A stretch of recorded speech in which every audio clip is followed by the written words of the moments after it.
सत्संग में गए, हमारा इतना समय खराब हुआ। या संत के पीछे गए और हमारा इतना समय खराब हुआ।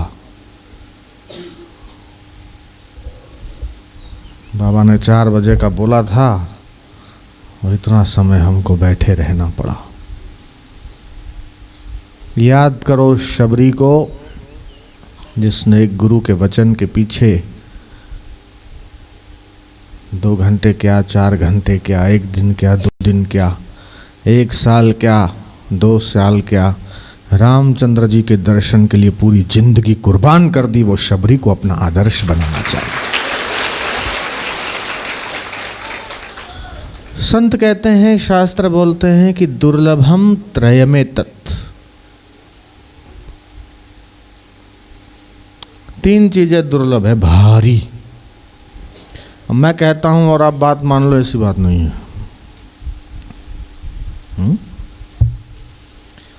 यहां तक कि हमारे शास्त्रों ने और ऋषियों ने भगवान कृष्ण कहें और उनकी बात भी आप मान लो, ऐसा नहीं कहा।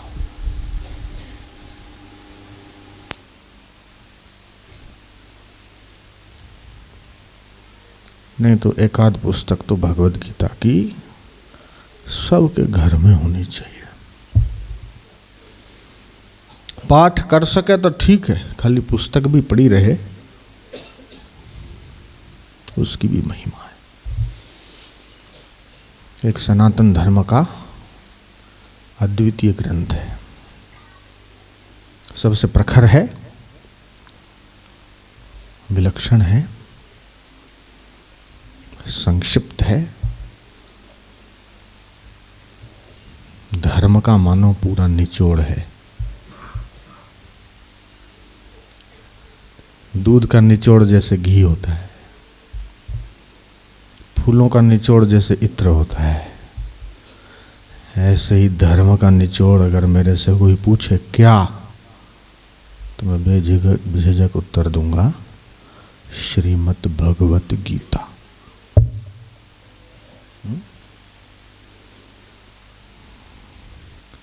कोई कहे कि अरे भाई गीता क्या है? कृष्ण का गीत है। लेकिन कृष्ण से पूछो कि ये क्या है, तो कृष्ण बोलते हैं कि मेरा गीत तो है, तुम कहते हो इसलिए इसे गीता रखा है नाम, लेकिन गीता तो मेरा दिल है, मेरा हृदय है। गीता मेरा सर्वस्व है। गीता में हृदयम पार्थ। तो अध्यात्म एक ऐसी ऊर्जा है, एक ऐसी चेतना है कि जितना श्वास लेना जरूरी है, या मछली के लिए जितना पानी जरूरी है, बिना पानी के मछली का जीवन हो ही नहीं सकता और उसकी कल्पना भी नहीं हो सकती। ठीक उसी प्रकार धर्म उस प्राण से भी ज्यादा महत्वपूर्ण वस्तु है। जयराम जी की। संत के पीछे, सत्संग के पीछे जितना समय गया, हाँ ये संभव है कि हमने समय लगाया और उनका प्रत्यक्ष दर्शन नहीं हुआ, उनका प्रत्यक्ष सानिध्य नहीं मिला, या उनका प्रत्यक्ष सत्संग नहीं मिला, लेकिन हमने जीवन के बहुत सारे काम ऐसे हैं जिनको पूरा करने के लिए हमने जीवन का बहुत सारा समय लगाया। सारे काम पूरे नहीं हुए। योजनाएं रहती है और वो सारी योजनाएं पूरी हो जाए, कभी किसी के लिए संभव ही नहीं है। उन योजनाओं के लिए, उन संसार के विभिन्न प्रकार के कार्यों के लिए जो हम समय लगाते हैं, या पहले लगाया है या बाद में लगाएंगे, और समझो कि वो योजनाएं पूरी हुई और वो योजनाओं में सफलता मिली और उन योजनाओं के बदले हमको लाखों करोड़ों रुपए भी मिल गए, तब भी मृत्यु के एक झटके में जो भी उससे फायदा हुआ या जो भी उससे हासिल हुआ, वो एक मृत्यु के झटके में छूट जाता है। लेकिन ईश्वर के लिए, सेवा के लिए, सत्संग के लिए हमने जो भी पसीना बहाया, जो भी तन से मेहनत की, मन से चिंतन किया, बुद्धि से काम किया, वो जितना भी हमने सेवा के लिए किया, कोई नहीं देखे, लेकिन देखने वाला परमात्मा जानता है कि ये किसके लिए करता है। आज नहीं तो कल उसका फल उसको मिलकर ही रहता है। अकाट्य सिद्धांत। स्वामी रंग अवधूत महाराज के जीवन की एक घटना में बता रहा हूं। बड़े ऊंचे दर्जे के संत थे। गुजरात में नारेश्वर है, और नारेश्वर में उनका स्थान है। लालजी महाराज का परिचय बापूजी के साथ उसी स्थान पर हुआ था। जो लोग आशा रामायण का पाठ करते हैं उन लोगों को पता है, वे नारेश्वर धाम पधारे, जा पहुँचे नर्मदा किनारे। आप सब लोगों को ये आशा रामायण पक्की है, कंठस्थ है। उनसे किसी ने पूछा, महाराज आप पूर्ण संत हैं, बड़े वैराग्य की मूर्ति थे वो।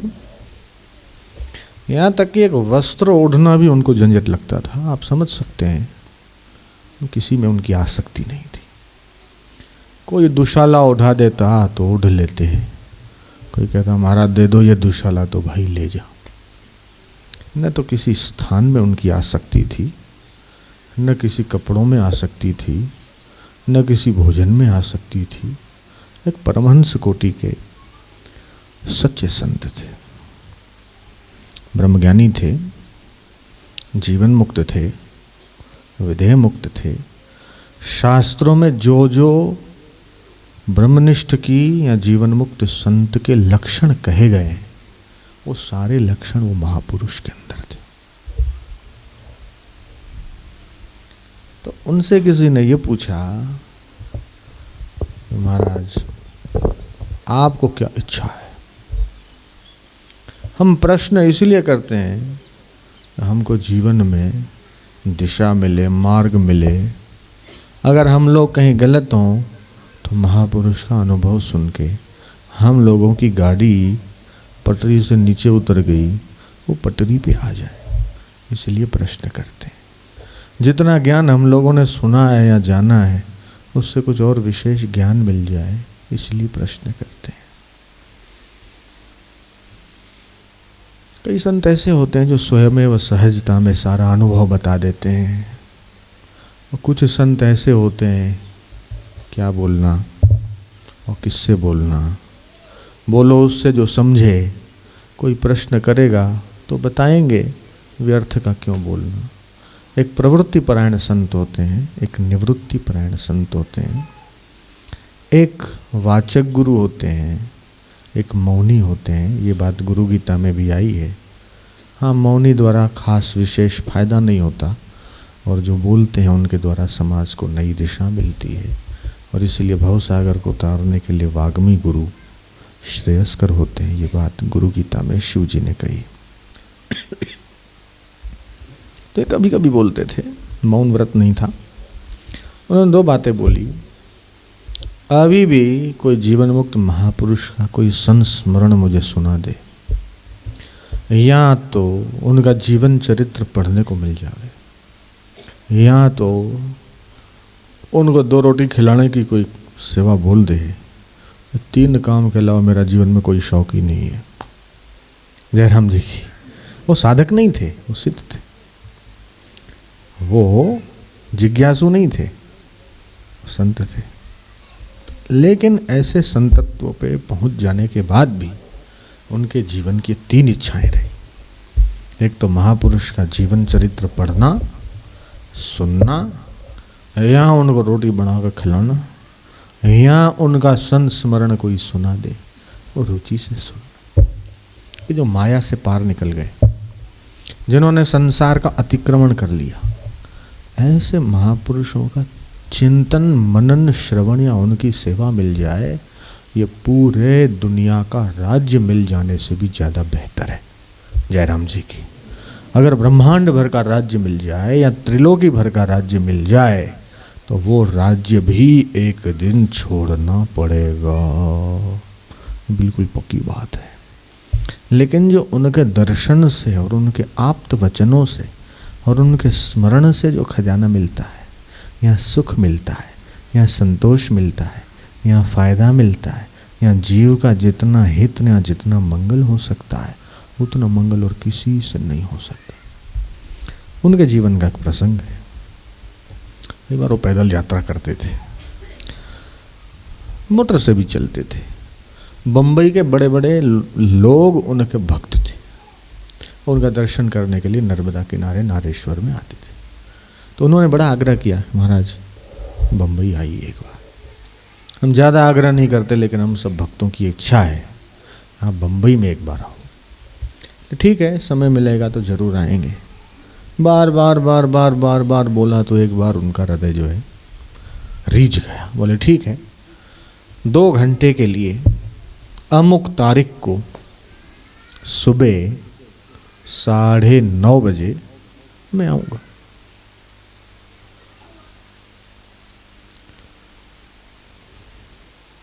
ठीक, उन लोगों को तो और क्या चाहिए।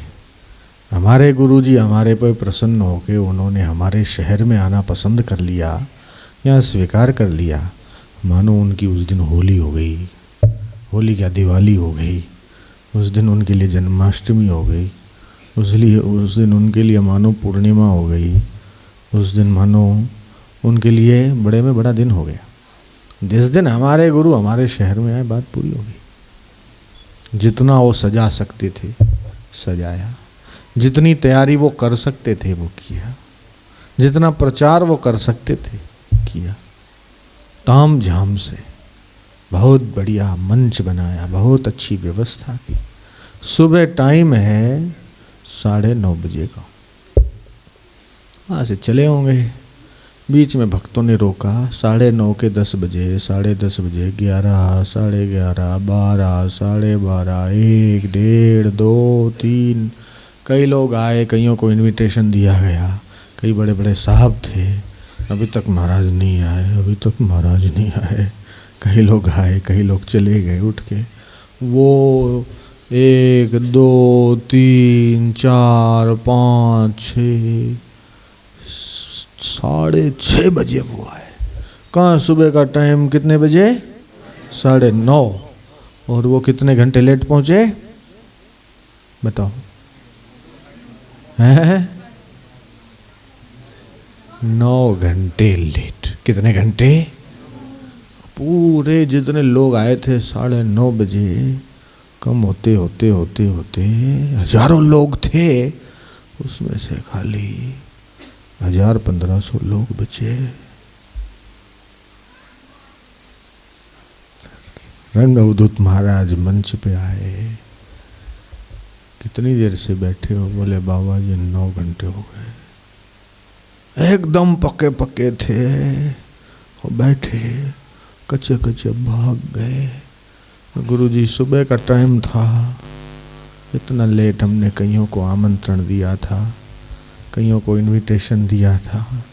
बड़े बड़े लोग मुंबई के आए थे। महाराज जी आधा पौना घंटा 1 घंटा लेट हो जाओ कोई बात नहीं, 9 घंटे हो बम्बई जैसे शहर में कौन इंतज़ार करे। वो सब चले गए। बोले कि हमने 9 साल तो क्या पूरी जिंदगी परमात्मा को पाने में लगा दी, और सिर को हथेली पे रख के मृत्यु के साथ खेलते हुए हमने जिस तत्व को पाया है, उस तत्व की एक झलक दिखाने के लिए जो 4-6 घंटे 9 घंटे भी इंतज़ार नहीं कर सकता, उसने मानो सत्संग की और संत की महिमा ही नहीं सुनी। सौदा सस्ता है, सौदा सस्ता है। 9 घंटे तो क्या, 9 जिंदगी भी लगाकर अगर परमात्मा प्राप्ति होती है,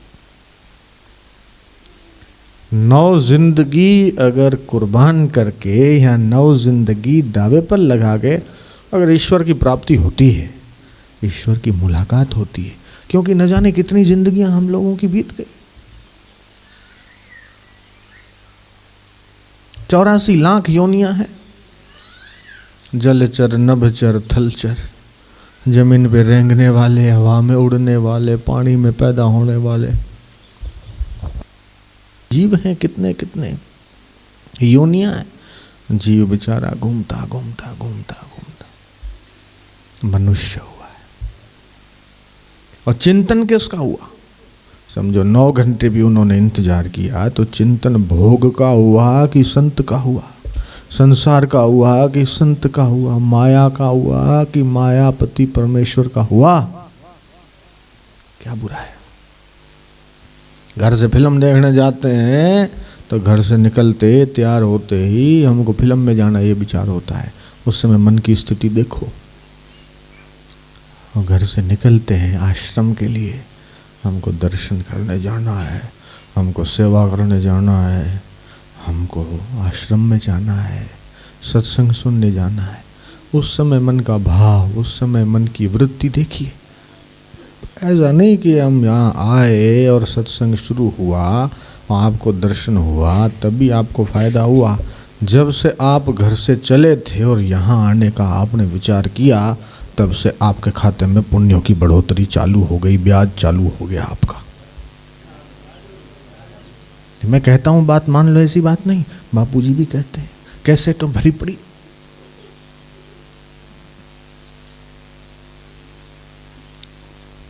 सार्थक है तो यही समय सार्थक है। संसार में जो समय आज तक अपन ने लगाया और आज के बाद जो लगाएंगे वो समय सार्थक नहीं है। परम तत्व को पाने के लिए बड़े बड़े राजा महाराजा राजपाट छोड़ के जाते थे, न जाने कैसी विचित्र विचित्र परीक्षाओं में से पसार होते थे, उसके बाद ऐसी ऊंची बातें मिलती थी।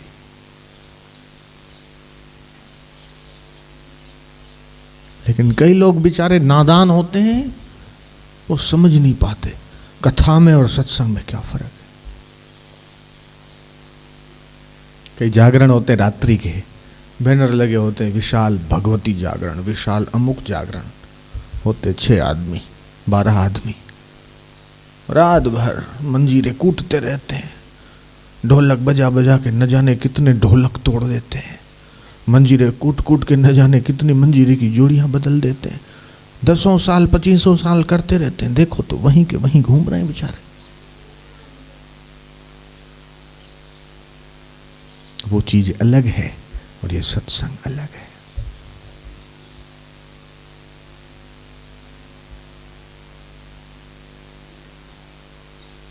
प्राप्त पुण्यवताम नहीं व विश्वासो नहीं बजाए थे। जिसके पुण्य कर्म नहीं है उनको विश्वास नहीं होता, उनको श्रद्धा ही नहीं बैठती। श्रद्धा संजीवनी है। श्रद्धा निर्बल का बल है तो बलवान का संबल है। श्रद्धा के धागे से जीव शिव तक पहुंच सकता है। तो अगर कृष्ण की बात भी उपनिषद के सिद्धांत के खिलाफ है तो हम लोगों ने नहीं माना। भगवद गीता का हर अध्याय के अंत देख लो। ओम तत्सदिति श्रीमद् भगवद गीता सुपनिषत्सु ब्रह्म विद्यायाम योग शास्त्र, कि ये जो कृष्ण और अर्जुन का संवाद है योग शास्त्र में कहा हुआ है, ये ब्रह्म विद्या है। अमुक अमुक योगो नाम ये अध्याय। तो ऐसे शास्त्रों में कहा दुर्लभम त्रयमे तत्, 3 चीजें दुर्लभ है भारी। मनुष्यत्व, मुमुक्षुत्व, महापुरुष संश्रय। मनुष्य जन्म मिलना दुर्लभ है। मिल जाए तो मोक्ष प्राप्त करने की इच्छा, भोग प्राप्त करने की इच्छा तो करोड़ों में होती है, मोक्ष प्राप्त करने की इच्छा करोड़ों में कोई विरला होता है, उससे होती है। जीवात्मा क्या है, परमात्मा क्या है, ये लोक क्या है, परलोक क्या है, मैं कौन हूँ, ये क्या है, परमात्मा क्या है, गुरु तत्व क्या है, ज्ञान किसे कहते हैं, मोक्ष क्या है, बंधन क्या है। करोड़ों लोग हैं पित्वा मोहमयी मदिरा संसार भूतवा उन्मत्त, मोह रूपी शराब पी के उन्मत्त हो रहे हैं। मेरा बेटा पढ़ ले, बाबा जी दया कर दो, इसमें मेरी एग्ज़ाम में अच्छे नंबर आ जाए तो ठीक है, नौकरी लग जाए, मेरा धंधा लग जाए, मेरा ये हो जाए, मेरी बीमारी ठीक हो जाए, ये तो मांगेंगे। बहुत कम लोग होते हैं जो ईश्वर को मांगते। ईश्वर मिल जाए, परमात्मा मिल जाए, ये मांगने वाले कितने? संसार मांगने वालों की तो लाइन है। लेकिन फिर भी कोई बात नहीं, तुमको संसार का कुछ चाहिए तो वो भी दे देंगे। बाबा जी बेटा नहीं है, फल उठा के दे दिया, जा। डॉक्टरों की दवाइयाँ कर करके थके, वो डॉक्टर बोलते हैं हो ही नहीं सकता, संभव ही नहीं है। कितने साल हो गए, एक जरा फल उठा के दे दिया संकल्प कर बेटा, तो फोन आया आपकी दया से इतने सालों के बाद हुआ है। आपने जाते जाते एयरपोर्ट पे जा रहे थे, जाते जाते हमने आपने फल दे दिया, हो गया, क्या नाम रखें? मैंने कहा कृपा से हुआ है, कृपा नाम रख दो। आज की बात है, इंदौर से फोन आया। ये तो उदाहरण है, ऐसे तो कई।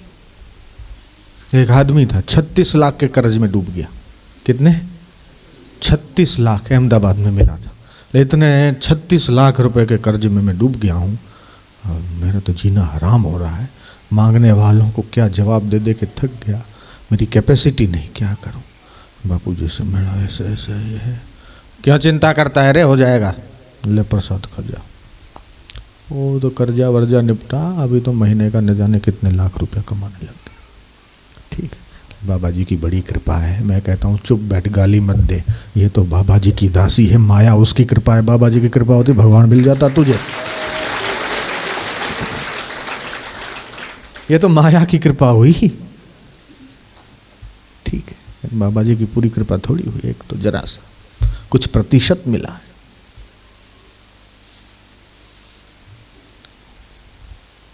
गुजराती में कहावत है, आटलामा तेटलू तो तेटलामा केटलू। ये रहस्य समझना पड़ेगा। आटलामा तेटलू, आप समझ गए? पक्का कर लो। आटलामा तेटलू तो तेटलामा केटलू। इतने में, इतने जरा से में उतना, तो उतने में कितना? जरा सी नजर मिल जाती है, जरा सा संकल्प हो जाता है, जरा सी मेहरबानी मिल जाती है, इतना हो जाता है। तो अगर उतना मिले तो कितना?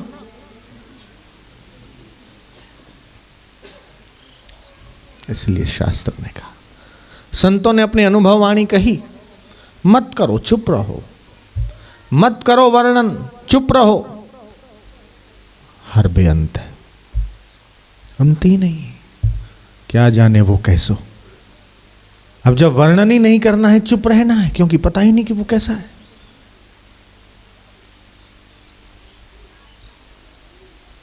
फिर भी पुराण बन गए, फिर भी उपनिषदें बन गई, शास्त्र बन गए, सत्संग, कथा, प्रवचन हो गया। क्यों? क्योंकि वर्णन करें तो किसका करें? संसार का वर्णन करेंगे क्या? संसार का वर्णन करेंगे तो क्या मिलेगा? राग, द्वेष, ईर्ष्या, भय, घृणा, अभिमान, इसके सिवा और क्या मिलेगा? तो वर्णन भी इसलिए करते हैं, उसको कोई हम फायदा करते हैं ऐसी बात नहीं। वर्णन करने से हमको ईश्वर के ऊपर या महापुरुष के ऊपर दया करते ऐसी बात नहीं। वर्णन करके हम हमारी जीभ पवित्र करते हैं, वर्णन सुन के हम हमारे कान पवित्र करते हैं। नहीं तो एक लोटा पानी सूर्य को क्या फायदा देगा, लेकिन वो दे के हम हमारी भावनाओं का विकास करते हैं, हम हमारे हृदय का निर्माण करते हैं। नहीं तो सेवा करने से महापुरुष को क्या, लेकिन सेवा करते करते हमारे जीवन का निर्माण हो जाता है। तो जितना समय हमने सत्संग में लगाया, ध्यान में लगाया, जप में लगाया, कीर्तन में लगाया, उतना ही समय सार्थक है।